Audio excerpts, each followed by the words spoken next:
Hi and welcome to this DCP Web tutorial.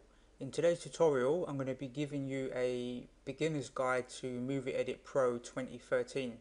So this actual application I use to edit my YouTube videos before I put them up online. So when I'm recording videos just like I'm doing now, sometimes I make mistakes or I need to edit the content before I do the final cut of the video, and I have like an intro and I have a few slides in the video as well, typically when I create these YouTube videos. And I just wanted to do a real basic example of how I use Movie Edit Pro to complete these tutorial videos. So on my desktop you'll see that I've got this folder.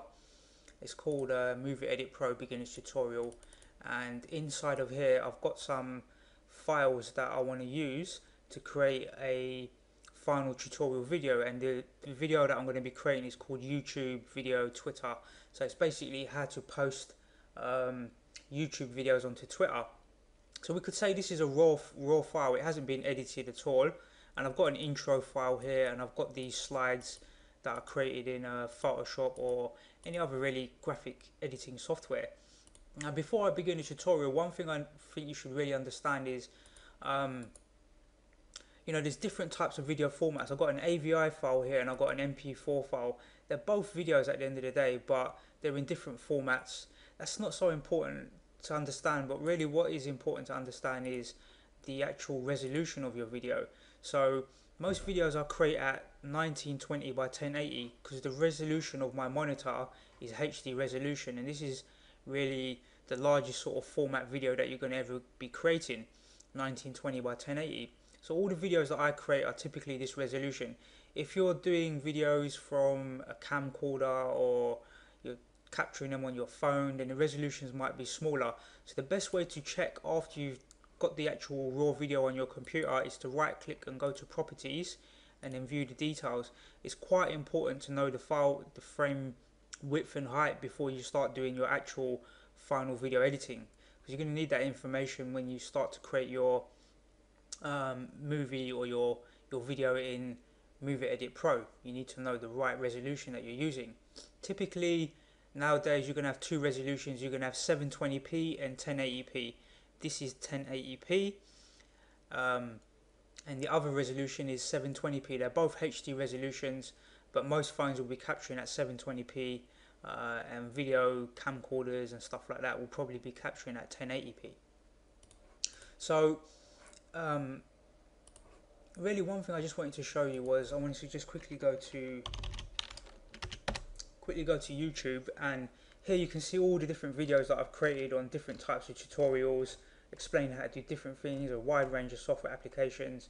And whenever I create a tutorial, the first thing you see is this intro, this DCP Web, and that's really the first part of the video when I do the video editing in Movie Edit Pro. Then it goes to a slide and it fades in nicely, and then it fades out. Take a second to fade out, and then the video actually starts, the tutorial actually starts, and you can hear I've muted it at the minute, but Thunderbird email client. Typically you would hear me talking, explaining throughout the video, and you get to the very end, and at the very end of the video what I normally do is put a final slide there just telling people to visit my website or visit my YouTube page to find more tutorials. So that's really the end result. That's what I want to explain, how I made this end result. Let's say I'm just going to close this, we don't need this anymore. The intro video, a few people asked me how I created this intro video, so I just want to play it quickly on my computer, and you can see the DCP Web and all these sparks and sort of things fly out, and it fades to the side and it comes back in with the word tutorial. And I had a few people asking me how I did that, and the way that I did that was using an application called Blender. So if I open up this Blender file, here you can see the Blender sequence that I created, and you can see the video. Let me just play that again. Let's close that.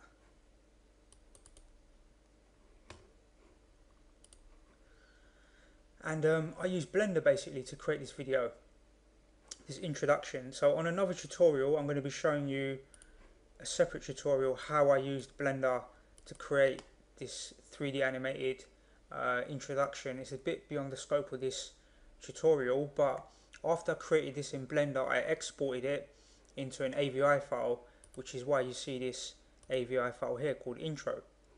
So let's move on to Movie Edit Pro itself.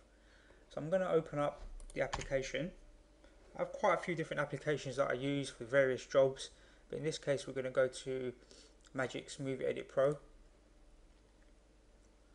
And when this loads up, it's going to ask me a few questions.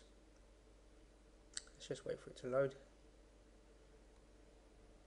So first of all, it's asking me to create a new project, and I want to create a new project, but it's asking me where do I want to put this project. And as default, Magix is going to create its own directory, its own specific directory, and I prefer to save this file in the same folder that I'm working from. On my desktop I've got this folder, so I really want the movie edit file, the make file in here as well.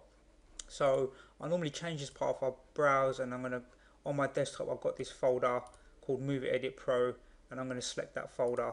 So when I save the file, it's going to save it in this location.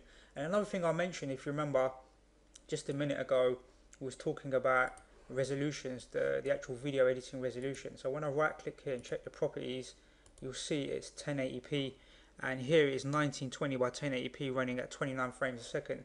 This video happens to be running at 30 frames a second, but you know, it's 29.9, so it's very, very close to 30 frames a second, so this should be fine.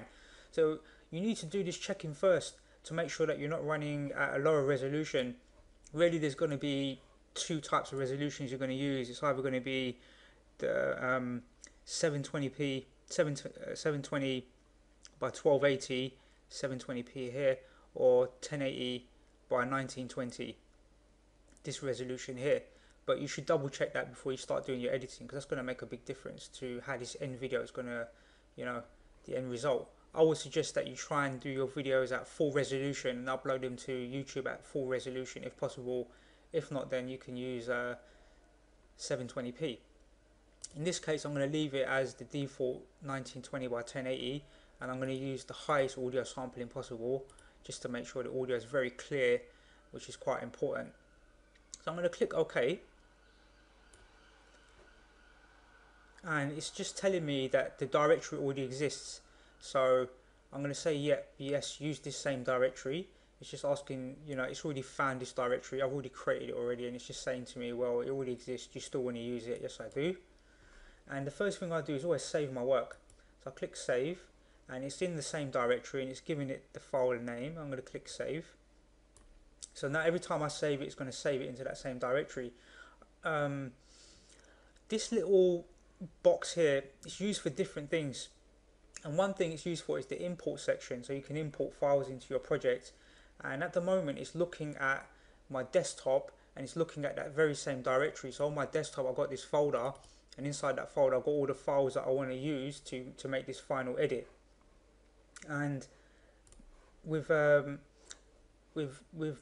Movie Edit Pro, there's a couple of ways to get your content into it. You can either drag and drop it from the directory, or you can get the correct path to the folder that you're working from. So to do that, you just use you can click on computer, you can go through the directories, or you can click on the user that your machine is using on. I'm going to go to desktop, and I'm going to go to Movie Edit, and here's all the files that I need to start making my video.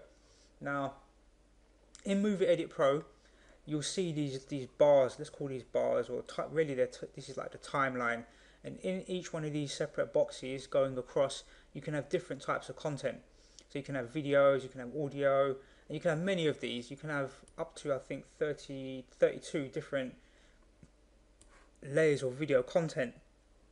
And as a basic example, I just want to show you how you can edit and crop videos, how you can add different transitional effects between your videos, and how typically I'll create this this raw video I've got right now into a final file for a tutorial that I'll upload to YouTube.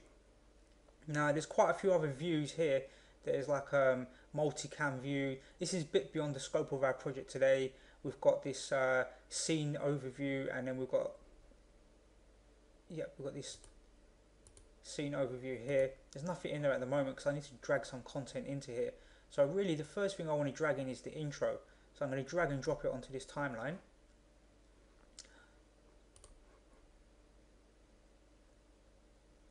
And here we can see the actual video, if I play it, it's just this little introduction here, and the introduction is taking up quite a lot of space going across.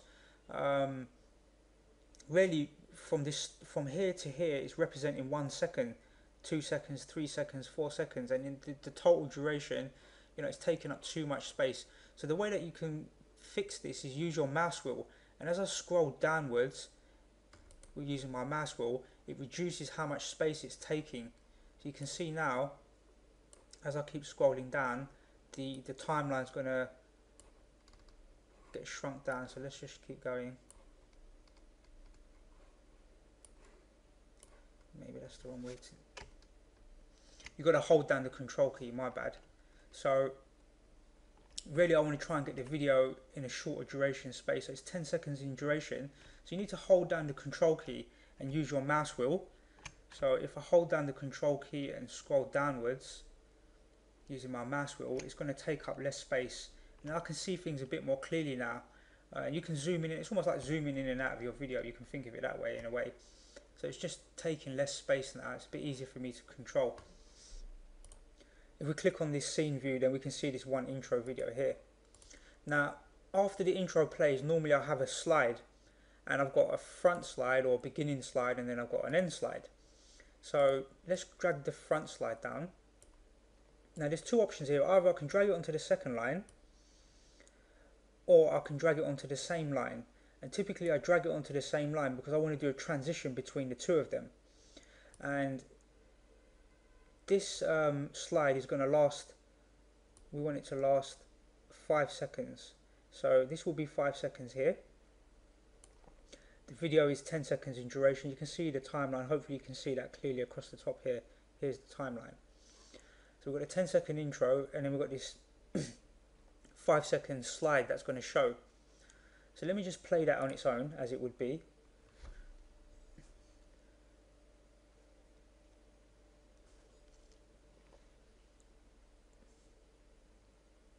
And then it just switches between the intro video and the slide. It just jumps quite quickly, and we want to transition between the two. Now you can see this little orange marker. This little orange marker allows us to scrub across the timeline, and we can put the marker wherever we want. So we can place it somewhere like here, and then when we click play, it's going to play from that position. That's quite a useful thing to have. It saves you having to play the video from the beginning every time to see certain parts of the video. So you really want to get used to dragging this. You use your left mouse button, and you can drag it along the timeline, position exactly where you want it to be, and you can click the play button and it will play from that position. That's really useful. This is like a marking in and out. It's for cropping and doing other things here. We'll explain that a little bit later. But really what I want to do is just click this video and drag it to the left. I want to drag it to the left here. Let's move this orange cursor a bit more. And I want to drag it to about here. I don't know if you can see this little notch here. There's a larger one here, and then there's one in the middle. And then it ends. So I want to drag this video to that first notch right there. Somewhere about here. Now, let's move this cursor across a bit. And I'm going to press play again. And it's going to fade in and out. You can see the fade. Let's just do that one more time. You'll see the fade here. It's a little bit difficult to see, so I'm going to zoom in a bit more. Let's scroll across here. You can use this bottom section here, this cursor thing here, to scroll to the side. And you can see this X in here. And this X represents the transition. And you can see this AB that's written here. So it's fading in and out between these two here. And if I click on this AB, you're going to see crossfade, and you've got all of these other different types of fades. You've got glide, drag, swiping, you've got flying, shuffle, and there's more of them located in here in this fades tab. But as a good example, let's just click something like shutter. Now if I play the video, you can see the transition is different. It kind of does that sort of thing, this shutter type effect. Let's try a different one. Let's do flying. And it flies out and then it comes back in again. So you can play around with these transitions typically I just use the standard fade in and out. That's kind of what I like, the crossfade. But you've got loads of different examples here. You can click on more fades and it'll go to the fade section here, and inside of here you've got these fades, and you can click on these, and you've got some other types here. You need to really experiment and play around with these, see which ones you like. You've got patterns, you've got wiping, you've got gliding. So if we were to take this one for example, you can see the type of effect it will be.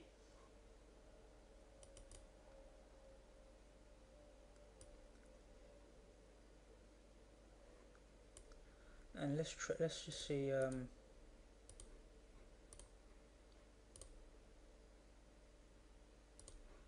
So I believe to get that effect working, you need to drag and drop it onto the timeline.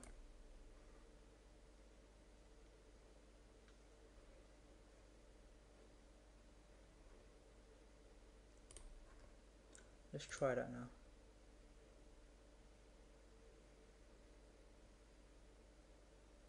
Yeah.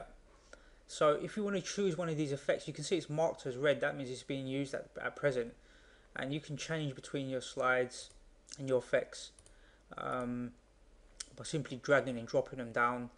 So that's how you get the transitions between your video clips. But do bear in mind, you have to overlap them. If you don't overlap them, it's not going to work. So you have to really drag your video. You can imagine this is the video here. I need to drag this at some point where they're crossing over to do the transition.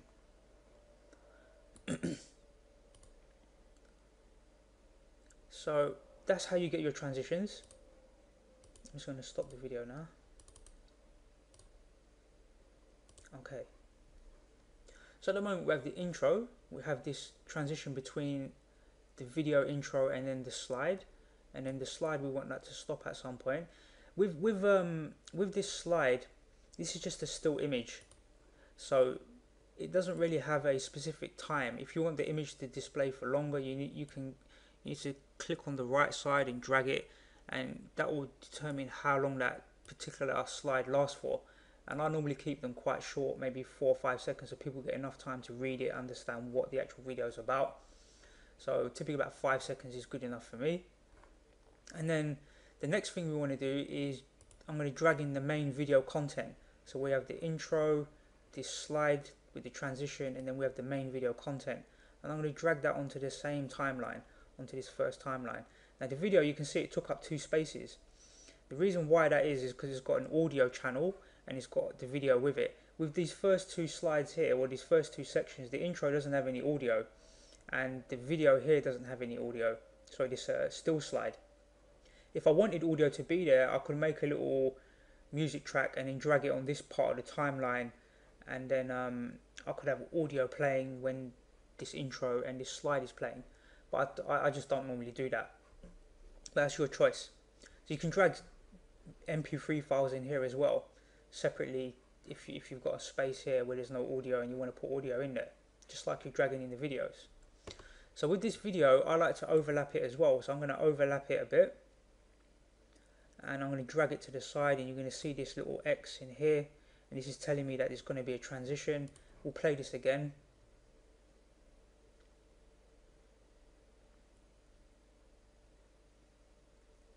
Hi and welcome to this DCP web tutorial. So you can see every time I play, it's going to play from this position here. If I drag it to the beginning, or I can click this back arrow here, jump to start, and it will move it to the start of the actual video and play it from there. But we're happy with this part here, so normally I'll drag it to somewhere like here and then work with this part of the timeline to get that transition right. Hi, and I'm just going to leave it fading, but again you can go to fade, or let's try something else anyway. Let's drag and drop, let's try something a bit different.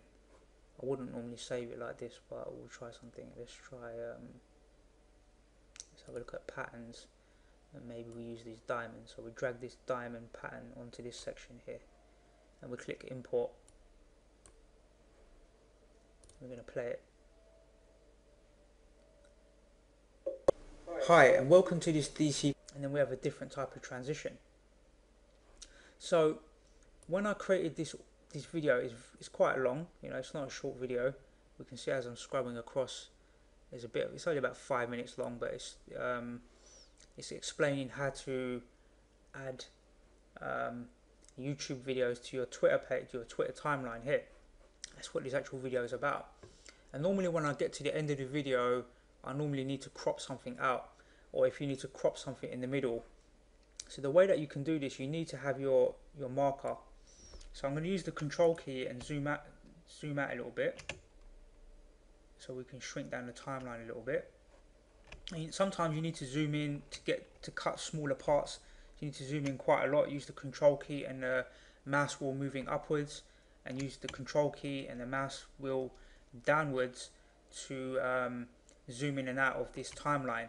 If you need to cut things really finite, like a few seconds, then you need to zoom quite far in, so you can see this is currently running at 2 seconds for each section here. You can zoom in more and you'll get more of the timeline. It's broken down into more individuals. This is like half a second, quarter of a second here. So I'm going to zoom out a little bit just to show you how to cut and edit a video. So the intro I never cut, and the slide I never need to cut, because those are predetermined. I've built them and they're done. It's job done, you could say. It's really this long video section here that I need to normally cut down a little bit, and normally I do the cutting at the end. But for example, let's just do a couple of examples. Let's just say that from the beginning of your video content here, this actual video that you've created, to the middle, that's what you wanted to keep, and everything from halfway to the end you wanted to get rid of, then you can easily do that. And the way that you do that is you put your timeline. The way that I actually do this is I play the video. It's OpenOffice 4 Calc spreadsheet beginners tutorial, and I watch the timeline, and then I work out roughly where I need to make the cut. So the cut needs to be roughly around here somewhere. I play it, and I listen to the audio, and I watch the video to make sure exactly where I'm positioning this mouse cursor, this red line, using the left mouse button. So I'm going to put it right here, and then I'm going to use this cut tool here, cut. And what that will do is split the video into two. Now this part of the video is separate. It's separated away from the beginning part. And let's just say that I only wanted to cut up to here. I wanted to get rid of this section in the middle, but keep all of the back part of this video clip. I'll use the cut tool again, and then now I've got three parts to the video. I've got this middle part, the first part, and the end part. So I can click on the middle part, delete it using the delete key, and then I can join these two parts together. So that's how you can go through and cut your video.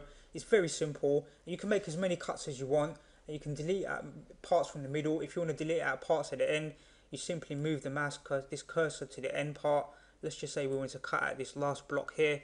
We use the cut tool, we select this last part of the video, and we delete it. It's as easy as that.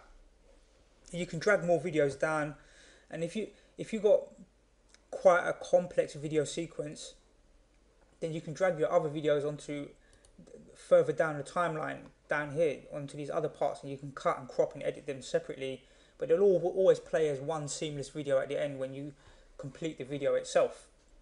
So normally when I finish off the video, I have an end slide, and here's the end slide. I'm just going to drag and drop it onto the timeline, and I increase this a little bit so people get time to read it, and then I normally just drag it maybe a little bit longer, and then I drag it into this video here so that it transitions across. So we just played it. So I move the mouse cursor to here to check that. I'm going to play it now, and now people can view the video, this particular YouTube video, without having to go directly to YouTube. They can find it on my Twitter page. And obviously that cut wasn't correct. I was just showing this as an experiment, but you can see the transition at the end, the fading, and you can use different types of fades if you want on that section as well.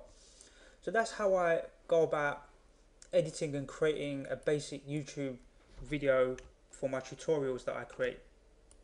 So I hope that was all clear and quite easy to understand.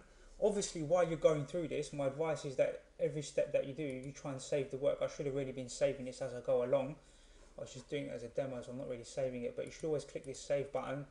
And if for any reason you have to go away and you want to come back and carry on editing the video, you can close this quite easily, open it up again, and it will be exactly where you left it. Let's just wait for that.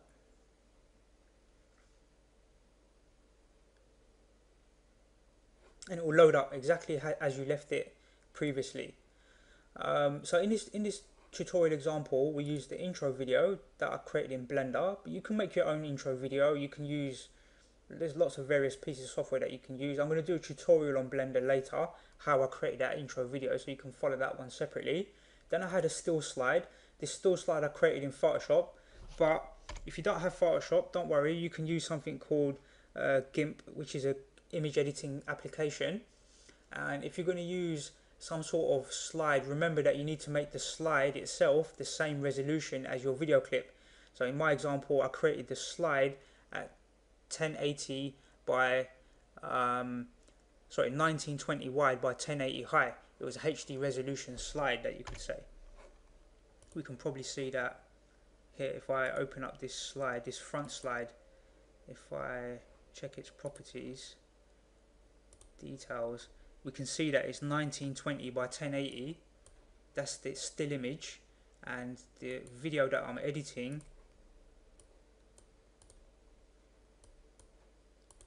is also 1920 by 1080. So the still slide needs to be the same resolution.